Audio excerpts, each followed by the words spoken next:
Hey everybody, welcome. We're here to talk about Cataclysm. Uh, I'm Damone Genta. I'm Matt. I'm Mike.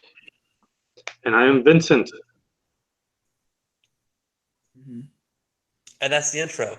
So we're talking about the end of Cataclysm today, starting with Batman number 554, which features a fantastic cover of the Quake Master. Do y'all have any thoughts or opinions on this cover? I mean, I sure as hell don't. No. All right. Quake I, Master I is don't really ugly. have any opinions on the covers at all in this episode. Not very strong covers at all. I felt. I mean, I'll just say it right off the bat. I don't have strong opinions on much of the issues in this episode either. But Yeah, I think so far this is probably the weakest episode, at least for me. That's how I felt. I can yeah, agree with that as probably. well. I've Um, only been on one episode though, so Yeah, you were on the first episode. It was one issue, so your sample size is very small. mhm. so Batman 554 is written by Doug Monk. What how to and penciled by Klaus Janson. And again, I don't have a whole lot of uh real experience with either of these men. So that's where we're leaving that, I guess. A Well, lot of this, wait, you don't have much experience with Klaus Janson? do I not? I guess you would because you've never read much Daredevil. So yeah. No, not really. Most of this issue is Batman doing some detective work, which I thought was pretty cool. He's trying to find Quake Master and also this woman whose name I can never remember. Jolene Rosazzo. Lazo. Rosala. Rosello. Rolazzo? Camp Rolazzo. Lazlo. Um, and like he does some cool stuff where like he looks at the footprints in the dust, which I mean, I feel like that's pretty stereotypical of detective stuff, but whatever, it's cool. He's like, maybe Quickmaster's a woman, maybe uh Rosella, I already forgot her name, Rolazzo's been kidnapped, that whole deal. And he meets up with Robin and Nightwing. They're in it for a bit. Um Christ. Well, oh, and of course, the whole deal with the money. Uh, they are giving a bag full of old newspaper as like a decoy instead of a ransom, and Batman brings in these two goons to be interrogated by Harvey Bullock. Mhm. And that's basically the entire issue. I think we also is this the first time we see Batman meet up with Gordon in this series in this issue? No, I mean no, because he did last episode when he was in disguise as No, I'm detective. talking like as Batman, like not as like his detective disguise. Like I think this might actually be the first time we see Batman and Gordon meet. It might be. Um, One thing is that we should note is that Bruce actually more or less figures out here that Quake Master's full of shit Oh yeah, as he's talking to Dick and Tim, because he explains this how Quake Master is referring to this debunked theory about tectonic plates and shit, and Atlantis is involved, which is complicated because Atlantis exists in the DC universe and is publicly yeah. I known. thought that line was odd. But also, like, I don't think that entirely clears it up either, because at least the way she was presented in the first issue, Relazzo kind of came off like a paranoid conspiracy theorist. Um, but it's clear that Monk and probably all the other writers, once they like hashed out this earthquake story, everyone went and like picked up random books or like newspaper articles or Time magazine issues about earthquakes. And so, what are the weird theories that we can tie in and shit like that? I thought this Yeah. issue was solid. I enjoyed the light detective work. Yeah, I thought it was a fine read. It's probably one of the better issues this we If, have today. as far as reading, like actually reading it goes, I thought it was the Mhm. smoothest reading of this batch.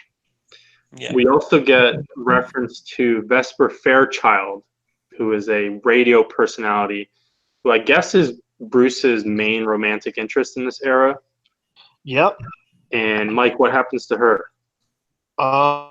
She's murdered by David Kane, but it's framed to make it look like Bruce did it, and that's what the death of Vesper Fairchild and Wayne Manor is what kicks off the Bruce Wayne murder fugitive storylines in the new Gotham era, In the special issue Batman the 10-Cent Adventure.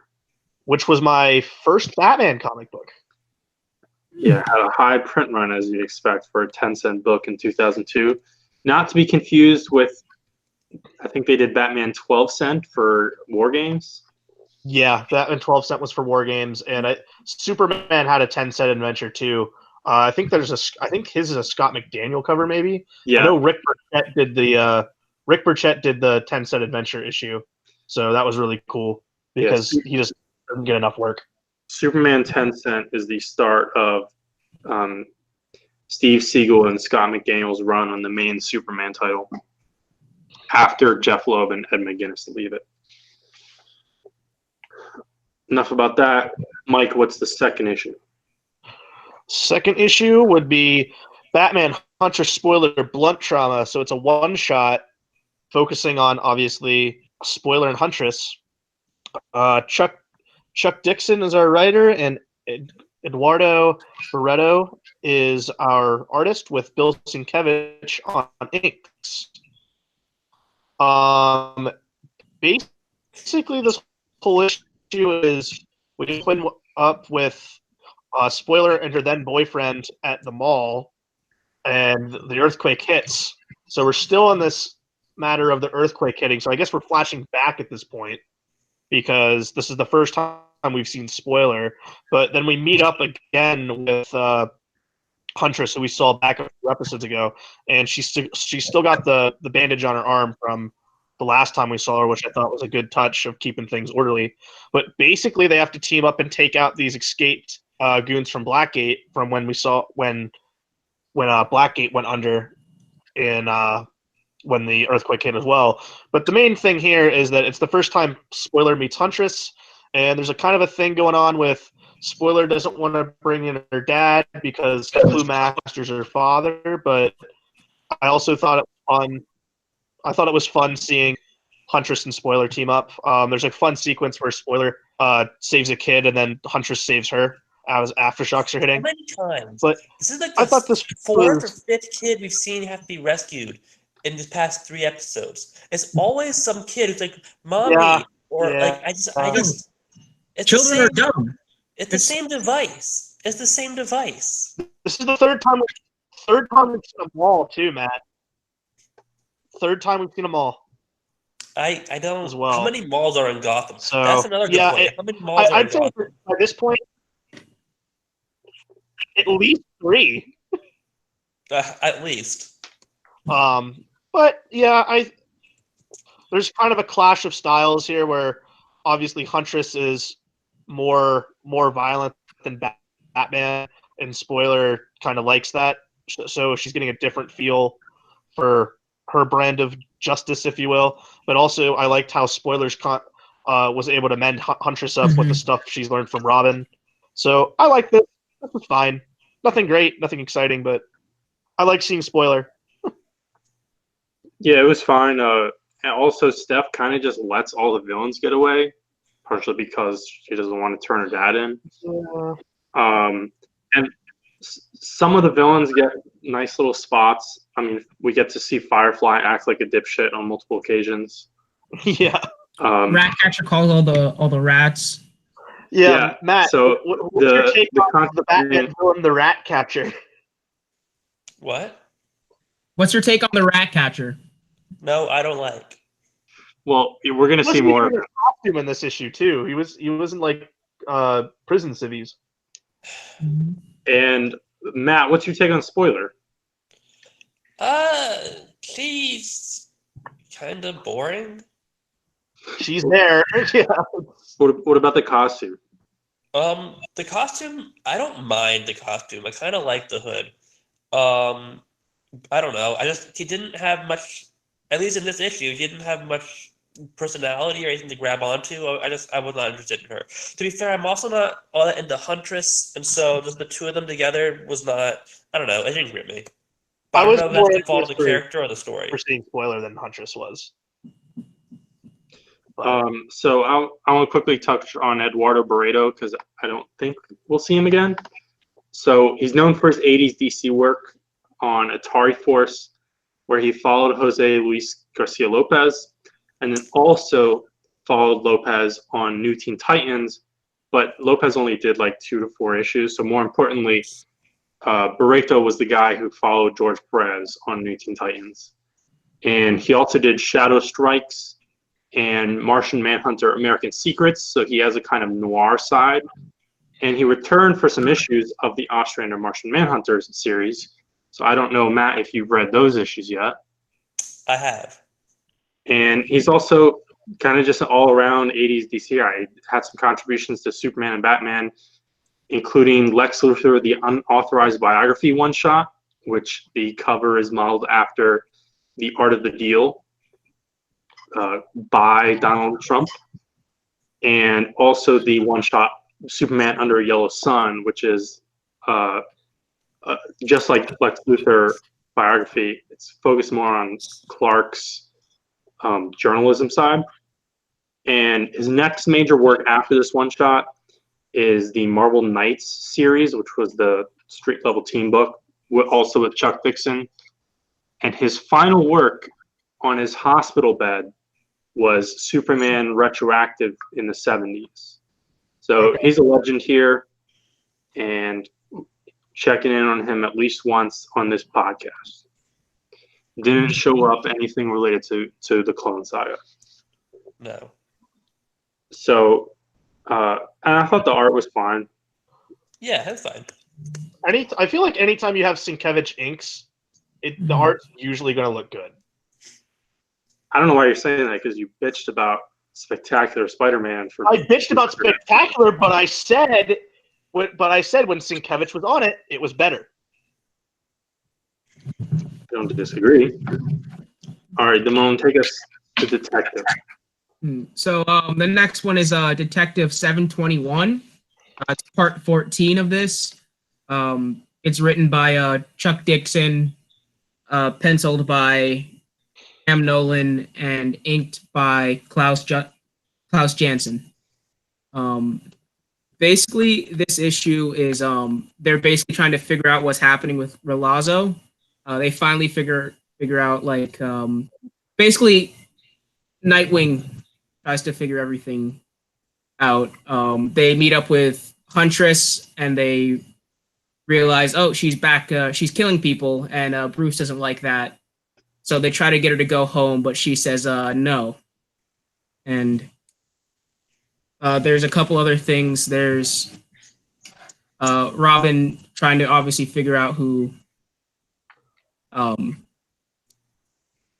Gosh, I'm sorry, I'm spacing. Quakemaster. Yeah, Quakemaster. And I wanna ask. I don't know if Vince and Mike knew going into this, but if not, were you guys able to figure out who Quakemaster is before the reveal? Back the first time I read Cataclysm, I was able to figure it out. Okay. Well, I hadn't figured it out up to this issue, and then to be honest, I was getting like drowsy for some reason and kind of like stumbled my way through this issue. So if the reveal is in this issue or major clues, I didn't catch it. So I just got the reveal when the reveal finally happened. Okay. Yeah, I figured it out. I figured it out this issue, even though I don't know a single thing. We may as well spoil it.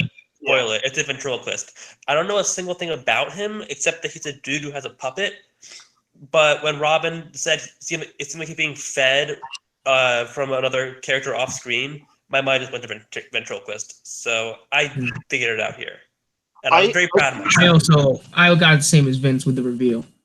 I think the seeds were really laid in too in the issue of Batman, where Batman was talking about the muffled voice, and the goons were talking about another person behind him, behind Quakemaster. Okay. I thought that was another big tip off there as well. I just assumed maybe Relazzo, maybe he had Relazzo in the room with him or something. Or That was the assumption I made as well. Yeah. Anyways, sorry, Damone, go ahead. Oh no, but anyways, Rob. Obviously, I said Robin's trying to figure out this issue. Also, a bunch of Quake Masters goons bust into the office for the mayor's office for the money. The commissioner's there, and Oracle asks for Batman and Nightwing to save her dad. Batman says he has to save the city. Nightwing goes to save the dad, and the issue kind of ends with some of the other people trying to save one of their friends, who's being held hostage by more of the Quake Masters goons. I'd say to touch up more on the ventriloquist for Matt, his first appearance was Detective Comics 583. He was created by John Wagner, Alan Grant, and Norm Brayfogle, and Arnold Wesker is the ventriloquist, and Scarface is the usual dummy he has, and Arnold Wesker suffers from dissociative identity disorder, which manifests itself in the psychotic dummy known as Scarface. So he's kind of a crazy. He takes orders from the puppet. Interesting. Yeah, where Right. basically Scarface is like a mob. He's like a gangster mob boss, and the ventriloquist is usually painted as like this weak, feeble man who is just like the vessel that Scarface can manifest through. But there's been times that like once Scarface has been killed, like the ventriloquist goes crazy and stuff too. So people have done different things with them. In Batman animated series, they did a little thing with Wesker getting rehabilitated and working at Wayne Enterprises, and he's like trying to fight, and like Scarface comes back, and he's trying to fight going back to Scarface. So I like. I think he's a villain that doesn't show up enough. Interesting. I think he might be. I think he's one of the first major post-crisis Batman villains. Maybe like him and the Reaper, I guess. Him, Zaz shows up in that era too. No, Zaz is like 91 or something. Zaz is that late? I just know it's like kind of the same team that creates him. It's the same team, but years later. Zaz is the first arc of Shadow of the Bat. Okay. Yeah, I stumbled my way through this issue. My major standouts were that Huntress is just like really edgy, just very anti-hero violent. And the issue opens with a mass grave of burning bodies because I guess they're trying to prevent disease. But again, like that's a pretty shocking ass image of Batman staring down at a pile of burning bodies. Yeah. Also, in the letters page, they talk about from Detective 700 to 722, which isn't a huge span, but only 5 issues within that, which again isn't like a tiny proportion, but only 5 issues within that did not feature Robin. So they point out that Detective is kind of like the book where it focuses a little bit more on the rotating, on this like this satellite cast of Batman compared to Batman, which is cool. It's always nice to see those Batman and Detective actually different in some way. So I'm going to take us to Catwoman 57 by the All-Star team of Devin Grayson and Jim Valant. I think it's also balanced, by the way. Someone said it in person around me earlier, but they could be just as wrong as me. We get a Poison Ivy bondage cover. And basically, this is our first time seeing Poison Ivy in this podcast. She's tricked some dork into producing special fertilizer and seeds for her. She also just gulps it down, nice and tasty. And she ties up this guy with her vines, while Catwoman is kind of just spying on her. And she's going back and forth on whether to save this idiot or kind of just like, who cares? She just kind of like, it's implied she just kind of like ended up here. It's not like she had some tip from the GCPD or anything like that. And then she's running away, escaping these vines, and eventually turns back around or gets through a different spot. She just uses her whip to like break up the vines and free this guy, but it's all moot because he's got mushrooms growing out of his face, which is a pretty shocking image, but it gets more shocking later. So basically, then she just chases Poison Ivy around the city for a little bit. And at one point, she kicks a tree and just hurts her foot. And I thought that was a like funny, like comedy, kind of cute little 2-panel segment. And Ivy goes to the GCPD headquarters. Bullock gets tied up in the fray, and Ivy tries to flirt with him and everything. And then they end up in like the reservoir park because Ivy is gonna try and get the seeds in the water supply, and that'll really spread it through the city. And Selena stops her by smashing the vial in her face, which causes a ton of vines to just grow out of Poison Ivy's face, like some fucking. It really is like weird body horror shit. In that final panel. I really enjoyed it. I love balanced art. He balances, like I was expecting this to be all cheesecakey, but he has a surprising amount of detail on all of his like city shots and everything like that. And he's got artistic flourishes beyond that. So she's crawling through the vents a lot in this. You have lots of silhouette panels. I mean, again, obviously, yes, he draws Selena and Isley and Poison Ivy very shapely. It's pleasing to the eyes. Both of them have fun. Selena's whipping around her whip, jumping through the air and everything. I thought it was just it's fun, it's flirty, it's not too serious while still completely tying into the story. We got the introduction within this arc to another major Batman villain. This was, again, my favorite issue we read. And again, maybe part of it is that you could just read this issue totally in isolation, whereas the others, besides some of the one-shots, if you read them, you'd be confused as hell. I like this. I'm on the opposite end of you. I thought this issue was way too convoluted, and I thought Devin Grayson's writing, there was way too much internal monologue going on here. Like, there's a lot of internal monologue boxes on the page here. So, not the strongest writing. The only positive for me on this is that for the first time, and I can't remember, I've seen Poison Ivy is in her actual costume. Well, for sure. She turns green during No Man's Land. Yeah. So, but then, like I said though, like after the New 52, like when's the last time we've seen Poison Ivy look like this? It's been forever. Yep. And also, it's interesting to note that this is way before like the Gotham City Sirens era, where Selena and Pamela and Harley are all like best buddies / homoerotic partners, depending on how horny Paul Dini decides he is that day.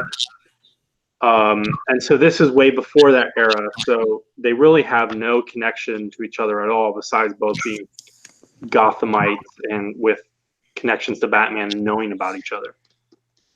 But even still, there's like a little tiny hint of flirtiness between them, but it's not remotely how it would be. All the flirting's coming from Poison Ivy.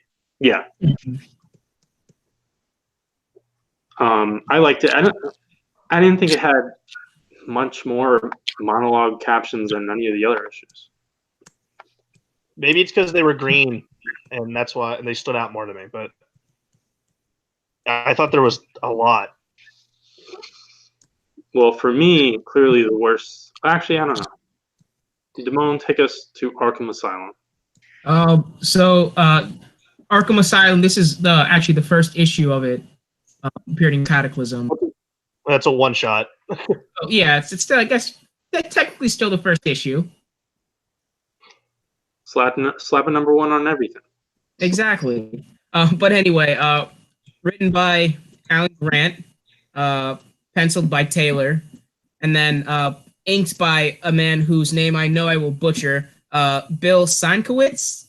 Sienkiewicz. You see, I knew I butchered it. On his banner, he puts it phonetically, Sin Kev Itch. But Dave Taylor, he's a British guy. He has some Dread and Marvel UK work. Wikipedia, in their introduction, claims he's most known for Force Works, which he did 2 issues of. But he has a sizable run on Shadow the Bat before this. None of the stuff we're going to read. And I would say he's known for the graphic novel Batman Death by Design with Chip Kidd. Okay. Makes sense. But anyway, this issue, it's Arkham Asylum after the earthquake. A bunch of the inmates are let out because of it. Well, escape, I guess, would be a better word, not let out. Specifically, it specifically starts with Killer Croc. He goes on to free the Joker, and then the Joker goes on to handpick who else he's going to free. He ends up passing up like Marxy, where's his name? Marxy Zeus, Charaxus. He passes up to because Mr. Zaz passes up, but he ends up freeing Scarecrow. Does anyone know who Charaxus is? I did not before this. I still don't know. Okay. Vince, do you want to take this one, or do you want to leave it to me? He just looks like a giant bug man to me, like some kind of cockroach that fell into like killer moth, but like fully like a bug man. Okay. This might be like some is this like a Underworld Unleashed type thing or something? I don't know how Jury Walker came to be Charaxus. I didn't know that like that is such a like anytime you, like it is such a deep dive thing whenever I see Charaxus show up. Like I think of like I had like the how the DK had like those superhero encyclopedias. Yeah. I had the Batman one as a kid, and Charaxus is the villain that has like he's the one that's not getting a full page. He's the one that's like where all the minor villains share 2 pages themselves, and he has like maybe a paragraph. And I was like, who the hell is this guy? So like this is actually the first book I've ever seen with Charaxus in it. Yeah, so that Killer Moth becomes Charaxus in Underworld Unleashed, which is the 1995 crossover event written by Mark Waid, drawn by Howard Porter, where the demon Neuron goes around to various heroes and villains and offers them a deal with the devil. And most of them reject it, some of them accept it. Killer Moth decides that he wants people to fear him instead of being laughed at, so he turns into this fucking horrific moth thing.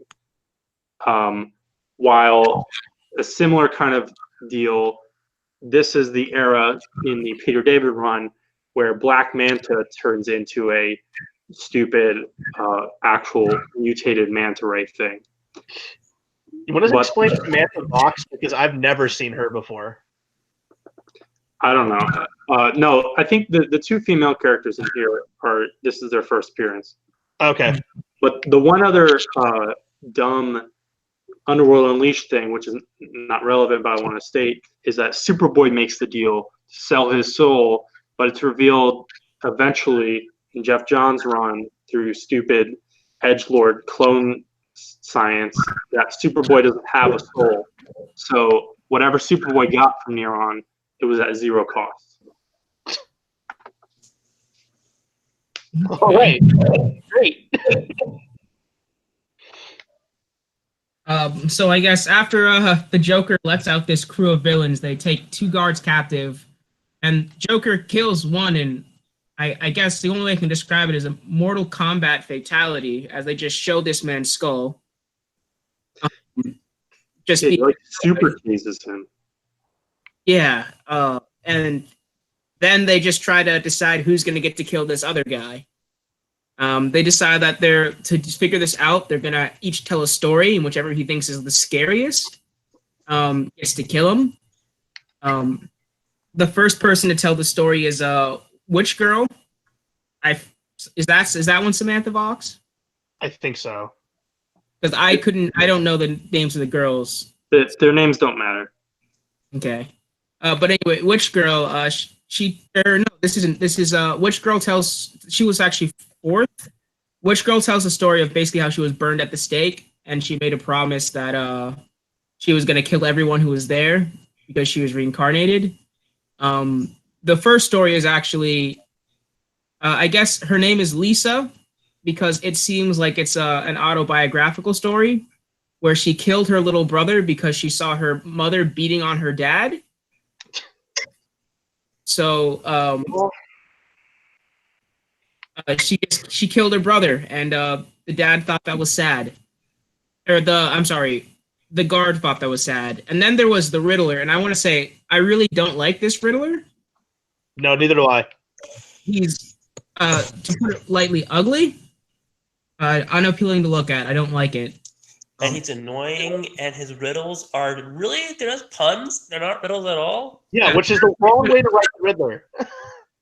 So, just like, this is the first time I've read anything Riddler before, and I hate it. So yes, there's a correct. It's very hard to write him, which is like I said, stay away from him if you don't know how to write riddles. Right, and this is I think it's also hard to write a good riddle for something like this, where you get 3 pages he got for his story. Yeah. So I'm gonna give him some leeway on that, but like it was mostly puns leading up to that. Like even the story he told wasn't just the story he told that had the problems. But anyways, the Riddler is upset because Batman hasn't figured out his clue, but apparently Batman is this monk guy. Beats the Riddler, of course. Not a scary story. Oh, he obviously lost. And then there was Killer Croc, who just told the story of how he pulled a man off of the sideline when he was wrestling an alligator and threw him to the alligator. I guess scary, but that's just murder. And then after that, I said it's the witch story where she's burned at the stake. I brought that up too early before, but it's here. It's this story. I don't think we need to recap it. And then after the witch story, Chiraxus has escaped, and Killer Croc starts to wrestle him. And Killer Croc's winning, but with another Mortal Kombat-esque fatality, Joker shoots him again and kills Chiraxus. And Killer Croc's not that happy about it because he had it. And then they get to the Scarecrow story after that. The Scarecrow tells a story about how the devil is just living under this family's house and just puts fear inside of them. Basically, how the story goes is the parents are so afraid their kids will get hit by cars, they lock them inside. And then the husband's afraid that his wife will leave him, so he chains his wife to the refrigerator. And then the wife is afraid the husband will leave her, so she chains the husband to him after knocking him out. And then, for some reason, the dogs are afraid that they won't get food, so they just immediately go to eat their owners. That's how the story ends. And then the last up, obviously, is the Joker. His story is that he went out and threw acid on people. Again, just murder.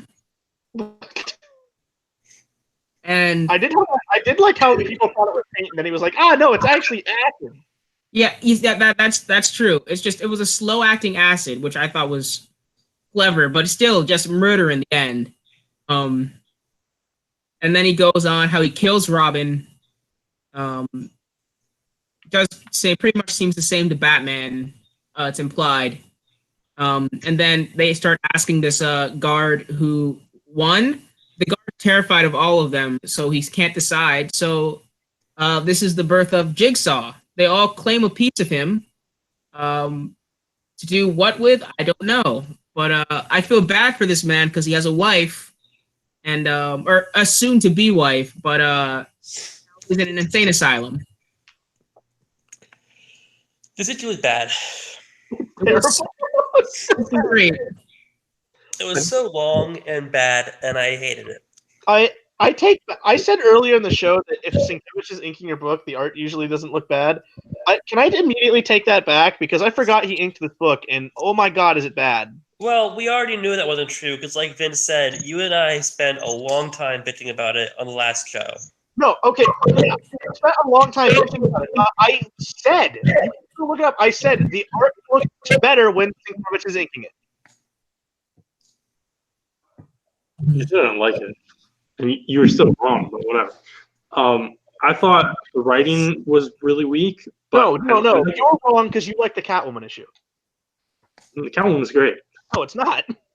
I thought the writing here was weak, but I like the concept. I like that too. But I mean, the concept's mangled and not. yeah, the concept's clever, and I also like how the art style changed with each story. I mean, some of the art styles were a lot more palatable than others.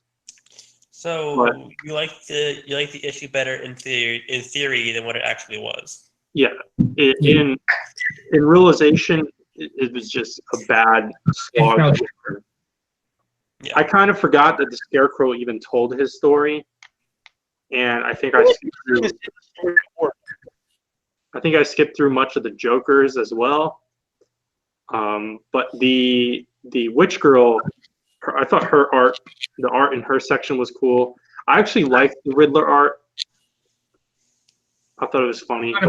I think it looked funny, but it just didn't fit. But I guess the point in this issue was it not fit. So I guess it did that well.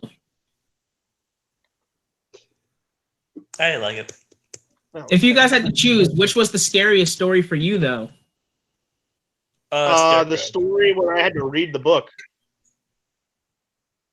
Scarecrow. Yep, probably Scarecrow, even though I didn't read it. The way you explained it, Damon, it sounded very scary. Yeah. Put fear in their hearts. The dogs ate people. He got chained to his wife. That's terrifying. Those little dogs.